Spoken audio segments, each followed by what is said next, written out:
নাকে খত দিয়ে যে প্রফেসর ইউনূসের সাথে কথা বললেন, তাদের তো এর জন্য ক্ষমা চাওয়া উচিত।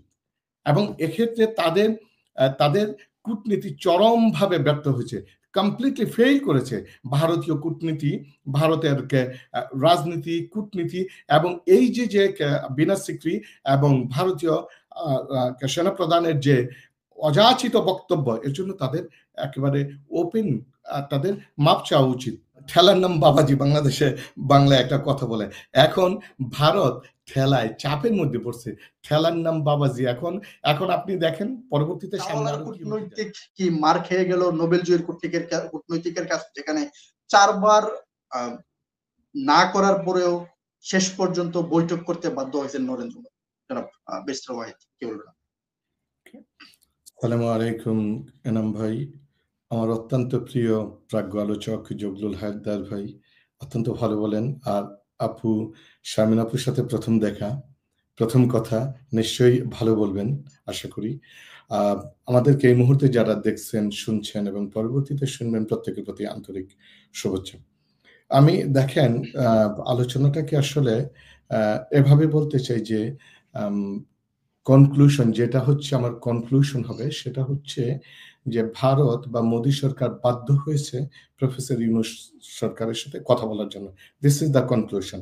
এই কনক্লুশনটাকে সামনে রেখে আমি বিট বাই বিট কিছু আলোচনা করব, কিছু তথ্যপাত্র দেওয়ার চেষ্টা করব, যেটা মূল প্রতিপাদ্য। আমরা যদি এভাবে শুরুটা করি, সেটা দেখেন ভারত আসলে আমি যদি এক কথায় বলি, সেটা ভারত অনেকটা ঘরকোনা হয়ে গেছে, একঘরে হয়ে গেছে। এশিয়ার অন্যান্য যে দেশগুলোর সাথে ভারতের যে কূটনৈতিক সুসম্পর্ক থাকা দরকার, সৌহার্দ্য এবং বন্ধুত্বপূর্ণ সম্পর্ক থাকা দরকার, সেটা কিন্তু ভারতের সাথে কোথাও নেই। এমনকি আপনি দেখবেন ছোট্ট দেশ নেপাল, সেখান থেকে ভারতীয় সেনাবাহিনীদেরকে পিঠে বের করে দেওয়া হয়েছে। আপনি দেখবেন মালদ্বীপের মতো ছোট্ট দেশ, যেটা আমাদের ঢাকা শহরের মতো একটা দেশ, ছোট্ট দেশ, যে পানিতে ভেসে থাকা দেশ, এই দেশের সেনাবাহিনী কিন্তু ভারতীয় সেনাবাহিনীদেরকে পিঠে বের করে দিচ্ছে, বলছে get lost from my country, just get out from my country. ঠিক আছে, যে এখন অন্যান্য দেশগুলোর সাথেও ঠিক একই রকম সম্পর্ক, ইন্ডিয়া, শ্রীলঙ্কার সাথে, ভুটানের সাথে। তারা একমাত্র শুধু মাতবরি, বিগত দিনে মাতবরিগুলো করে গিয়েছে শুধুমাত্র বাংলাদেশের সাথে, এবং এটার একটা কারণ ছিল। বাংলাদেশের সেই সময় যে পতিত স্বৈরাচারী সরকার ছিল, এই সরকারকে আষ্টে পৃষ্ঠে তারা ঘিরে রেখেছিল। তাদেরকে অনেকটা, যদি আমরা বলি, দড়ি দিয়ে বেঁধে রাখার মতো, দড়ি দিয়ে বেঁধে রেখে তারা তাদের অনেক সুবিধাগুলো নিয়ে বাংলাদেশের উপরে তারা মাতবরি করার চেষ্টা করেছে। কিন্তু 5ই অগস্টের ছাত্র জনতার বিপ্লব অভ্যুত্থানের মধ্য দিয়ে যে এক নতুন বাংলাদেশের অভ্যুদয় হয়েছে, সেখানে কিন্তু বাংলাদেশে ঘুরে দাঁড়ানোর চেষ্টা করছে এবং ঘুরে দাঁড়িয়েছে। সেখান থেকে দেখেন প্রফেসর ইউনূস সাহেব যখন ক্ষমতায় আসার ভেরি বিগিনিং, ইভেন ক্ষমতা গ্রহণের পূর্বেই সে একটা ক্লিয়ার মেসেজ দিয়েছে। সেটা হচ্ছে যে এটারই রিইটারেশন হচ্ছে চায়না এবং পরবর্তী আলোচনা। সেটা বলেছে, আপনারা যদি বাংলাদেশকে নিয়ে অস্থিতিশীল অবস্থা তৈরি করতে চান, তাহলে 7 সিস্টার স্থিতিশীল থাকবে না। That was the very powerful message, and it was very beginning of his পাওয়ার।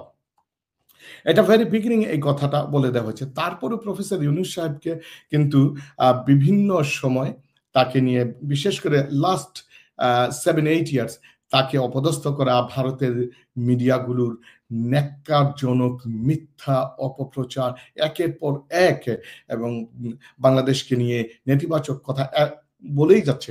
কিন্তু প্রফেসর ইউনূস কিন্তু এতে কিন্তু কর্ণপাত করেনি। হি গট এ টার্গেট, তার একটা টার্গেট রয়েছে, বাংলাদেশকে একটা স্থিতিশীল পর্যায়ে নেওয়া, একটা কাঙ্ক্ষিত পর্যায়ে নেওয়া যায়, এবং সে লক্ষ্যে সে অটুট রয়েছে, সে কিন্তু কাজ করে যাচ্ছে। আপনি এনাম ভাই ভেরি ট্রু বলেছেন যে আপনি বাংলাদেশের পক্ষ থেকে সুন্দর সুসম্পর্ক বজায় রাখার জন্য কয়েকবার আমন্ত্রণ জানানো হয়েছে, কিন্তু তারা দে কিপ ডিনাইং, তারা কন্টিনিউয়াসলি ডিনাই করেছে প্রফেসর ইউনূসের সাথে তারা বসবে না, বসলে যেন তাদের সম্মান বাঁচবে না, তাদের মনে হয় জাত চলে যায়, এমন একটা অবস্থা, তাদের মনে হয় যেন তাদের জাত চলে যাবে, এই অবস্থা।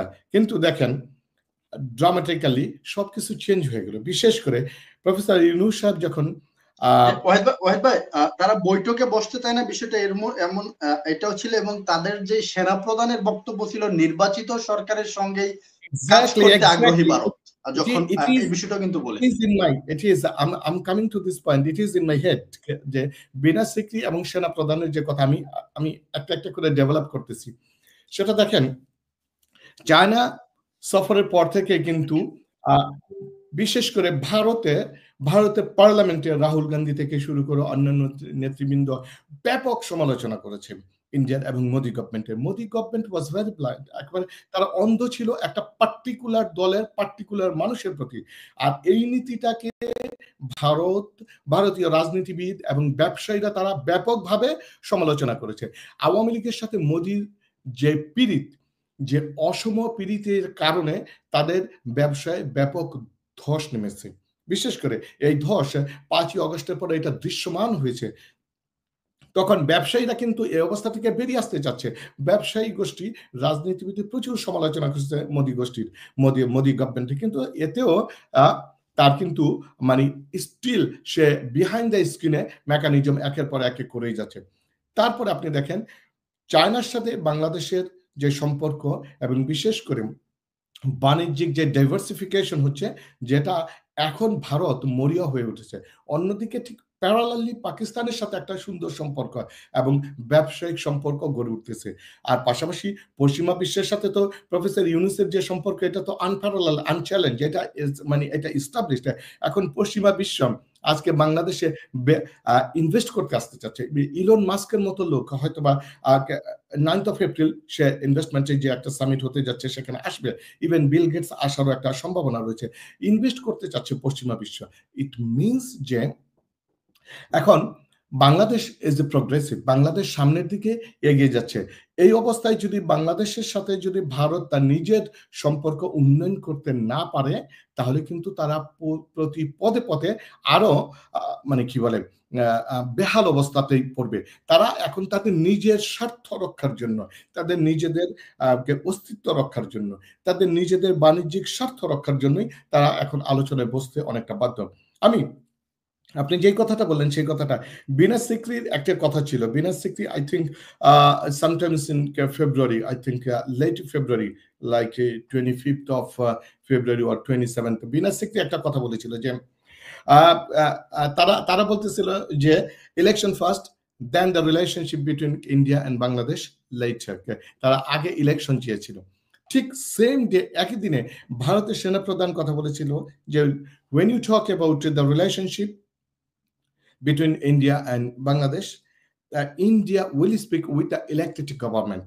তারা রাজনৈতিকভাবে এবং জাতীয় সংসদ নির্বাচনের মাধ্যমে নির্বাচিত গভর্নমেন্টের সাথে তারা আলোচনা করতে চায়। এখন আমি তো বলতে চাই যে বিনা সিকরি আর ওই ভারতীয় সেনা প্রধানের এখন তাদের যে প্রধান নাকে খত দিয়ে যে প্রফেসর ইউনূসের সাথে কথা বললেন, তাদের তো এর জন্য ক্ষমা চাওয়া উচিত।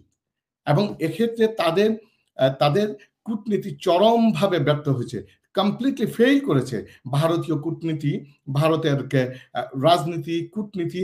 এবং এই যে বিনা সিকরি এবং ভারতীয় সেনাপ্রধানের যে অযাচিত বক্তব্য, এর জন্য তাদের একেবারে ওপেন তাদের মাপ চাওয়া উচিত। or otherwise যে ভারতীয় প্রধানমন্ত্রী তাদেরকে স্যাক করা উচিত যে তোমরা হাউ ডিয়ার, তোমরা যে সম্পর্ককে অস্থিতিশীল করার জন্য যে উস্কানিমূলক কথা বলেছ। এবং ভারতীয় প্রধানমন্ত্রী তাদেরকে কিন্তু একেবারে ইগনোর করেছে। যদি ইগনোর না করতেন তাহলে কিন্তু ভারতীয় প্রধানমন্ত্রী প্রফেসর ইউনূসের সাথে কথা বলতেন না। ইট মিনস যে দেখেন, ভারত তার নিজের স্বার্থে এখন কথা বলতে বাধ্য হচ্ছে। আমরা যদি এভাবে বলি যে আসলে দেখেন, বা আপনার ঠেলার নাম বাবাজি, বাংলাদেশে বাংলায় একটা কথা বলে। এখন ভারত ঠেলায় চাপের মধ্যে পড়ছে, ঠেলার নাম বাবাজি। এখন আপনি দেখেন পরবর্তীতে সামনে আরো কি হতে যায়।